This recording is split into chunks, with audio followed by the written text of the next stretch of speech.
Were you ever that 1 in 1 million? If so, what's your story? I am a 19-year-old male. In August of last year, I was driving with my sister, when suddenly her face turned cold. "Gavin, your eyes are yellow," I remember her saying. I quickly pulled down the passenger's mirror, and to my horror, 2 yellow eyes radiated back at me. Fast forward, I spent a month being sick. The initial diagnosis was hepatitis A. Went back to the doctor, nothing was better, things were worse in fact. Was sent to the ER, then to the liver transplant unit at UCSF. By this point my eyes had turned muddy orange, and my pee was the color of a mahogany tree. Anyways, the team of liver doctors at UCSF managed to save my liver. I was diagnosed with autoimmune hepatitis. Oh, and my eyes are white again, smile. For my 7th birthday we went to Disneyland. They just happened to be having a car a day giveaway when we were there. For my 7th birthday, Mickey Mouse gave me a Pontiac Firebird. I'm allergic to potatoes. Never met someone else who is, so I guess it's 1 in a million. Never eaten chips or fries. I was diagnosed with leukemia. I got a bacteria growth which killed the leukemia, a real 1 in 1 million chance. Edit. I almost died thanks to that bacteria though. Edit. THX for the silver and gold kind strangers. When I was a kid, I was chilling in the water of the Mediterranean Sea in Turkey. Suddenly I felt an awful burning sensation on my stomach and my legs. I looked like I had been brutally sandpapered and I got a 40 degrees Celsius, 104 degrees Fahrenheit, fever. Turns out I made contact with a jellyfish, and later found out that it hadn't happened on that beach for 10 years or so. I was just extremely unlucky. No sure about the odds on this one, but I survived a non-survivable plane crash. I was on an old Po-2, famous for being very safe and uncrushable, on a tour of the desert in western China when I was like 7.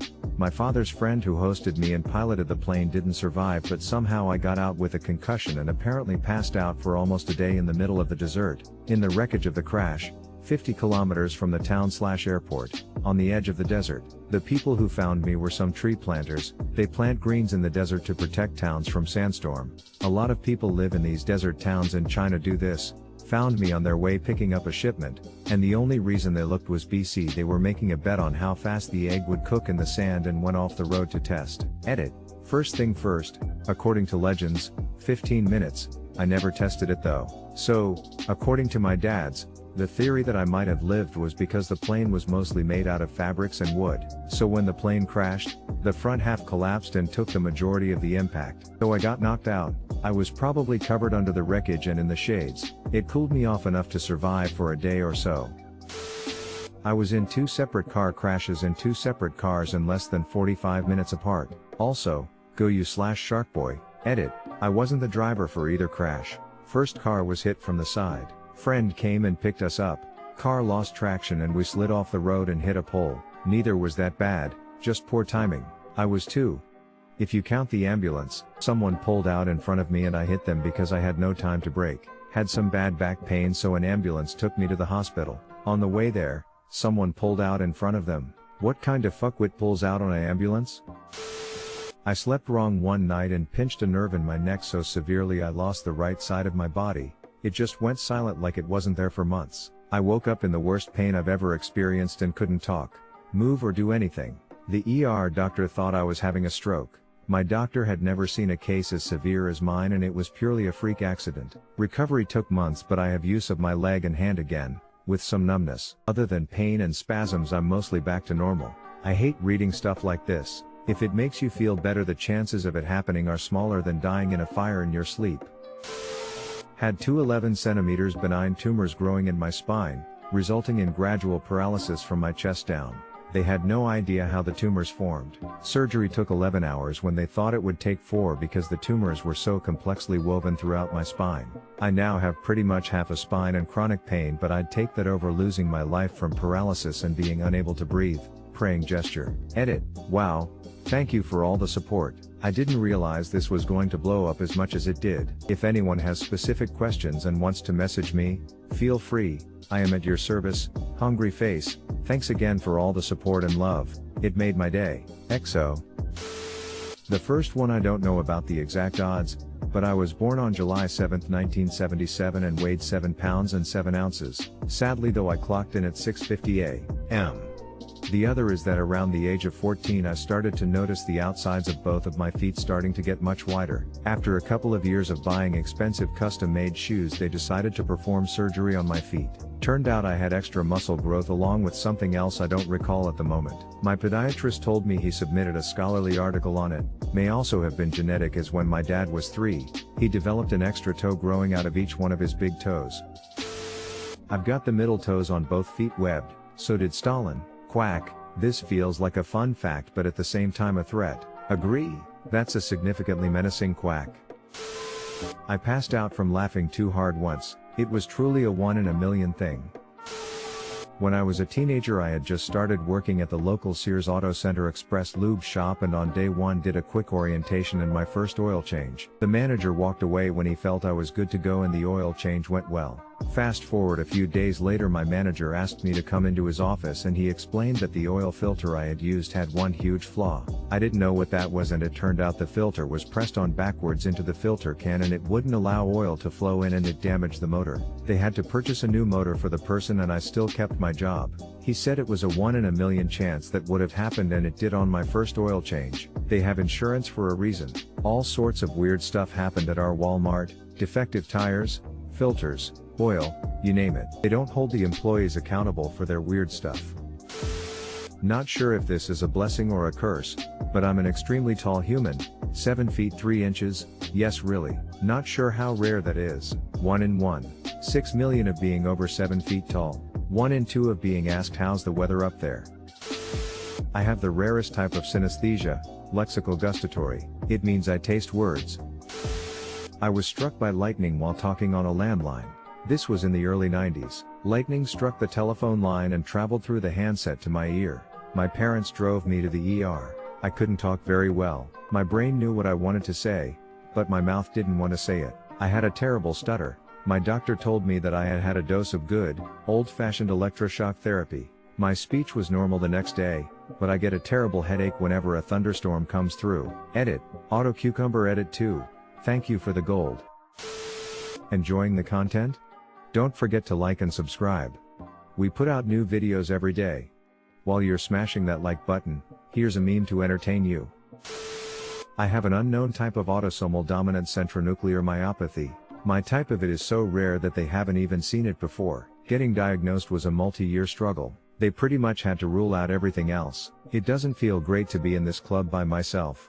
Countless blood draws, MRIs, CAT scans and a biopsy and genetic test. So far, it looks like my father and I are the only ones with it. Yay! Edit.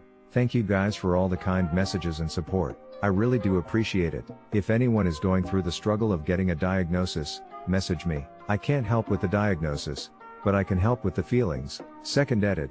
As a researcher has pointed out, this isn't really rare, just a type that hasn't really been seen in the population yet. Meaning there is certainly more people out there, just not tested or diagnosed yet. In the future, I'll probably be 1 in 50,000 to 1 in 100,000. Sorry to make everyone think I was 1 in a million. I had acute flaccid myelitis, when I was really young. It's like weak polio, if that makes sense. My legs struggled to keep me up and I was consistently collapsing. However, the disease wasn't discovered at the time, so I wasn't diagnosed. I was in and out of hospitals several times a week, being tested for all sorts of bone cancers. When the disease was discovered, I matched every description of it perfectly. But now, I am running cross country and doing all right. I am allergic to the cold, like literally. I get intense hives, swelling, I pass out, and throw up. Doesn't even have to be freezing. Below 45 degrees without a jacket and I can't do it. I have to carry an Epi-Pen with me in the event that I drink something too cold or have a severe reaction. Edit. Thank you kind stranger for my first silver. Please tell me you moved somewhere warm. It's been 4 hours. I guess the winter got him. Born with Wolff-Parkinson-White syndrome. Had surgery at the age of 17. Many people don't have that diagnosis until they are old and gray. I had a freak accident that revealed it. Thanks everyone for the comments. After reading so many comments about people having WPW, or have a loved one with it, I'm now curious as to why there is no subreddit for it. It's apparent little is known about WPW to many. Bought $3 worth of pong balls at one of those games at the state fair. I think it was 10 balls, and the grand prize is in the middle and you have to land it in a small glass container. I was having fun and just decided to throw it by flicking my wrist in a weird way. It bounced around for a while and landed right in the red glass container, which was the grand prize. Even the worker was surprised that I got it. Had to walk around the state fair with a giant Charmander plush toy after that. Not quite 1 in a million, but close enough. As a child, I had an extremely rare autoimmune disease. On top of having an extremely rare illness, I developed the rarer and most dangerous of the symptoms. My kidneys started shutting down. Most kids recover from this disease, but not always the ones with kidney issues. I was extremely lucky. I did not have to go on dialysis, and my kidneys eventually reached normal functioning levels. It took a decade to be completely cleared of the disease. My mother likes to call me a miracle child not only because of this, but because she was not supposed to be able to have a kid due to health issues, and had several miscarriages before my stubborn ass decided to be born. Weird shit. I have a very rare skin disease that only 1 in a million people get. I've been told that I'll probably never meet another person in my lifetime with it. Haley disease for those interested. Edit. For those asking. 1. I was diagnosed by a team of dermatologists. They had to take a biopsy of one of my many outbreaks. A picture of that particularly horrible rash is currently in a medical journal, or so I've been told. 2. Yes, it is a very painful disease. 3. Yes, I get steroid injections for it. I also get Botox injections to control sweating and prevent some of my outbreaks. 4. No, I don't know if you have this disease. You have to get a biopsy. 5. Yes, it's inherited. My mother was a carrier, and I've been told my grandmother had the disease for more than half her life. So rare they named it twice. Edit. According to approximately 624 other Redditors, Manhattan is the other name. For the interested, the Haley disease was discovered by the brothers Hugh Edward Haley and William Howard Haley. That's why it's named twice. I was born 1 pound and 6 ounces in 1998. Doctors said I had like a 15% of surviving or something like that. They also said that if I did survive I would have been a vegetable. So months pass. Funny thing was I came out of the hospital on the day I was due. Came out in February, left the hospital in June while I am still forming as a baby, and it's 20 years later and I'm alive and healthy. I can walk, talk and all the normal things. Only thing really wrong with me is my right eye is hanging on a thread cause of reasons, and I'm socially autistic. I guess that's 1 in 1 million.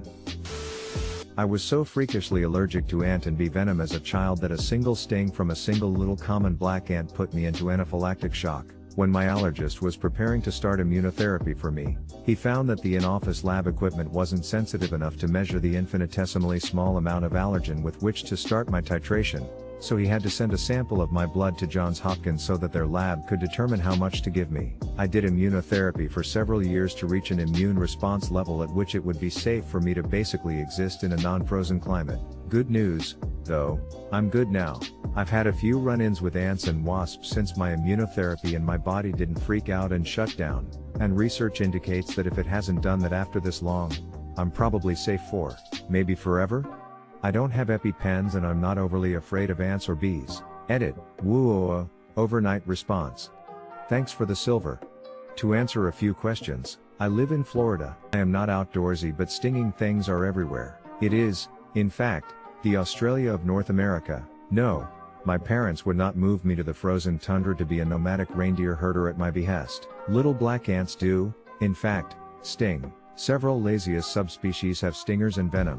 When an ant bites you, that's using their mandibles and does not deliver venom. When an ant stings you, that's using their butt needle and delivers the pain juice. Most ants do one or the other. Fire ants do both at the same time. I did some research a while back and found an academic paper that indicated that if I haven't had a reaction after this many years, the likelihood that I ever would again is vanishingly rare. I wish I could find it again right now, but I am already late getting ready for work, so if I find it later I will post it. I feel completely safe having a cell phone instead of an EpiPen.